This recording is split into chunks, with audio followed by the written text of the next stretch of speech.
inqaba ngifikile Goli wemnganami ngayibona inqaba ngifikile Goli lapha intombi zimbeqolo mnganami hayi lapha siyabuya zimbeqolo mnganami kwantongazi yaduma Siyabingelela babukeli emakhaya namhlanje futhi kwisihlahla session uhlelo lika Dr Dube uyena umkhulu Dube namhlanje futhi esihamba naye siphethe yena yedwa ngempela namhlanje uthi namhlanje umkhulu uDr Dube usiphathele ikhubalo lokuyekisa umuntu noma lokuyeka wena ngokwakho utshwala.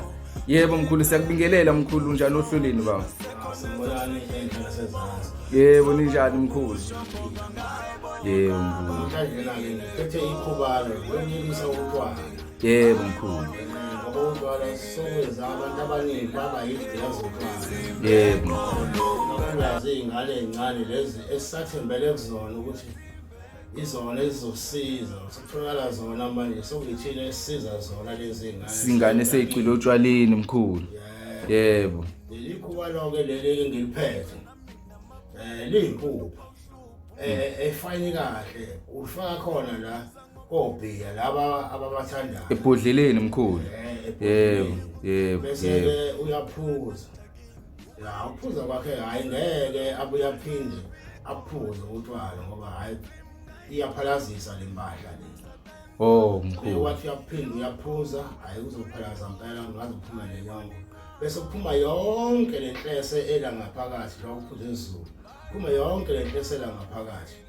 Yebo. Hayi ke umntwana wakho ke obe siyaphila. Ngabe unomzalo omdala uma esephuza ngokweqile secaca ukuthi selala lapho noma maphi lephuza. Sekwenzeka izinto ezingezinhle. Yebo. Hayi lo ebhala futhi afuneki aphuze utshwala. Kodwa kushiwo ukuthi bonke phela abantu ababiyeke utshwala. Kufanele laba abanye abakwazi ukuphuza kahle bangaqhubeka nabo. Yebo laba abahlulekayo ukuphuza utshwala hayi ababuyeke. Yebo mkhulu. Kube kuphinde futhi kwenzeke ukuthi omunye umuntu usephuza nje utshwala akusafanele. Mhlamba akasazenzi mkhulu. Akasathandi. Akasathandi ukuphuza utshwala usesenkingeni. Yebo mkhulu. Sokwaba into elengawo indaba yotshwala. Kuyenzeka ukuthi wangenwa yidlozi elimbi. Oh okay mkhulu yebo yebo yebo. Futhi kwaba umuntu wevele nje wayekade enenkinga naye edakwe lotshwala useyaqala manje usezofuna ukuphuzwa kumuntu umntwana lo oqondene naye manje usephuza la kuyena. Ukuya lo mntwana senenhlanhla futhi yokuthola ukuthi utshwala nje abuthole kalula yina idlolo selimnike inhlanhla yokuthola utshwala kalula. Yebo mkhulu. Bese nenkinga ke manje na ke seyidawo. Lelo dlozi ngelimi sokufana ukuthi liwumdliwa.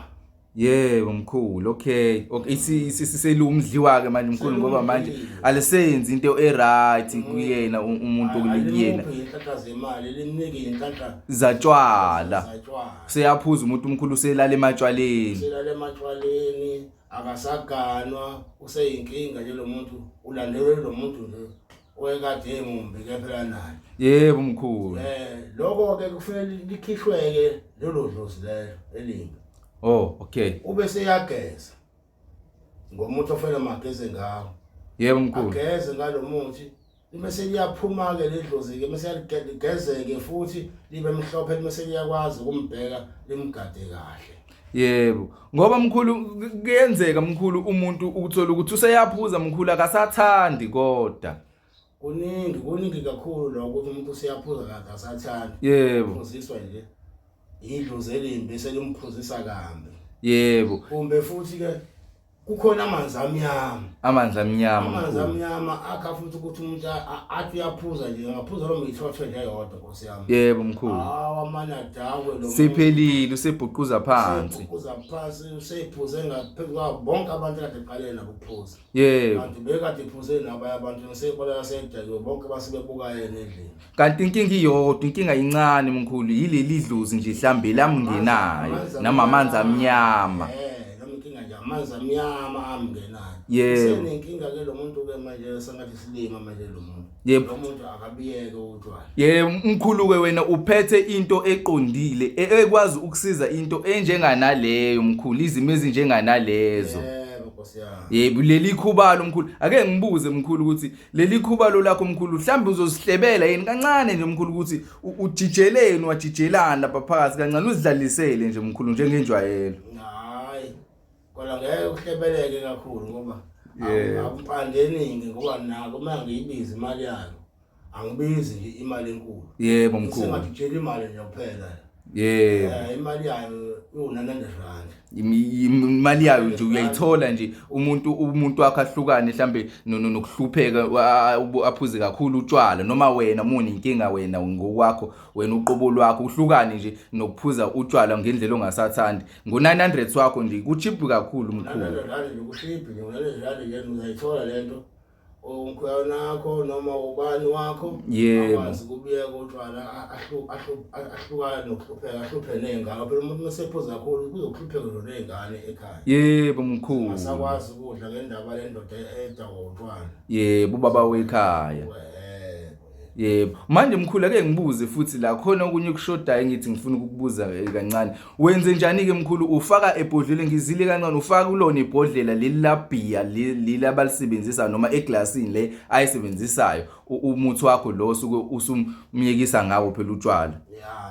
Yebo hayi kuyafana ungafaka eglassini kodwa ungafaka ebhodleleni sento yodwa. Yebo ngothanda ukubiyeka ngotshwala futhi uyeza ukuthi athi ngayo utshwala sengikhathele ibona ngiyongekisa. Yebo uyangehlula.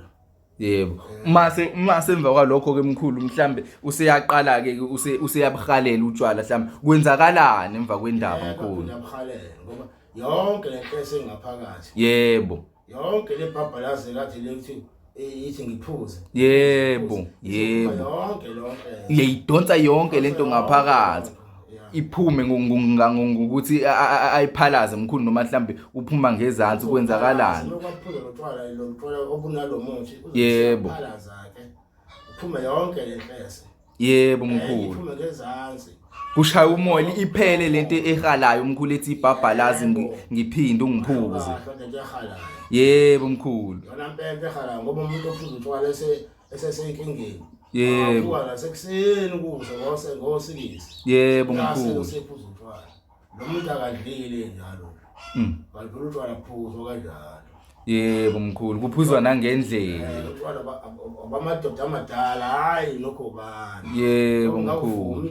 Uyeke noma uyekiswe ngoba mhlambe sekukhona lo muntu omubi ongene kuwena mhlambe mkhulu mhlambe akuyena owakini mhlambe idlozi lale eindaweni idemon noma ngabe ulibiza ngani mhlambe lingene mkhulu usesiyambona umuntu lokho ebhoquza uyabhoquza antu unenkinga mkhulu sokuyidemoni noma usho kahle mpela. Yebo sokunjalo sokuyidemoni seselingenile. Yebo sengiyaphuphisa ke manje akusalungile. Yebo babukele emakhaya nisiyathemba ukuthi nithokozele futhi namhlanje uhlelo lethu uhlelo lamkhulu uDr Dube sikhuluma namhlanje ngendaba yatshwala ngoba miningi imizi eneyinkinga noma abantu abaninkinga ngisho imishado emathandweni yonke indawo utshwala bakwethu buye buyifake indaba buye buyifake inkinga buye bube nenkinga kukhona umuntu othi mhlambeni uyafisa ukuthi abiyeke ngelinye ilanga othi mhlambeni uyafisa ukuthi umkhwena wakhe noma ingane yakhe noma uma wakhe noma ngabe baba wakhe akekho umunye umuntu mhlambe onothando mengicabanga ukuthi ongakwenza lokho if engakuthanda umuntu okuthandayo ongafuni ukukikisa utshwala ngoba sometimes kuyakwenza ukuthi wenze izinto ezibhidayo nizokuthola ke la kukhona la kumkhulu uDr Dube ni like babukele emakhaya ni subscribe uxhaso siyalibona siyabonga kakhulu sizozama nokunye nathi simise okunye sikuthola kuma comment ababukele emakhaya bakhuluma nokunye yebo ningakhohlwa ukulike ni subscribe uhlelo lika Dr Dube leli isihlahla sejini mkhulu sicela ukuthi mhlawumbe usitshene mhlawumbe ukuthi ngesonto elizayo uzobe usiphatheleni kancane udlalisele futhi mkhulu ngoba mengithe ngithi ngiyakubuka kancane ngathi khona izinto ezinye onazo mkhulu ngoba ngiyakwazi phela uhlezi nezinto zakho olukugalela ngazo nje mkhulu. Hayi phela ngimpheli. Yebo mkhulu. Ngashoni la. Hayi, balikhona abantu laba ababa lemlezi emkhulu. Yebo mkhulu. Baba lemlezi emkhulu kusuka umeqo.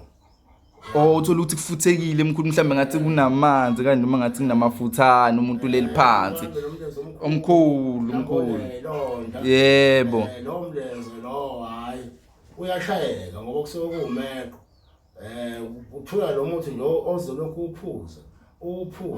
uphuza kancane ngohafe grass emva lokho lamanzi wonke la esithweni esikhulu aphele wonke lo manzi umuntu aqale phansi abe right umuntu aqale phansi aphile mkhulu bona asingeke sisho ukuthi into engekhona ngisilezayo yebo kodwa ngusikhulumekile ngoba usuqedile mkhulu yebo mkhulu imbiza kodwa le into engakwazi ukusiza lapho abantu ke hayi sigudi kakhulu kulapho abantu ngoba phela kuyaphilwa mkhulu kuyalashwa la ekhaya baphila yebo umuntu usinda umlenze omkhulu kangaka impilo yakhe yonke ngoba ayikho into engalapheki futhi mkhulu ayikho into engalapheki emhlabeni kusuke kuhlulekela ozonyanga yebo kodwa yonke into emhlabeni ngoba mkhulu sisazokhuluma mhlawumbe ngelanga saze kwesikhulume ngazi izifo lezi ke kuthiwa ayilapheki mhlawumbe uzosilebela khona mhlawumbe okwaziyo mkhulu ngoba ayikho into engalapheki asikho isifo singalapheki yebo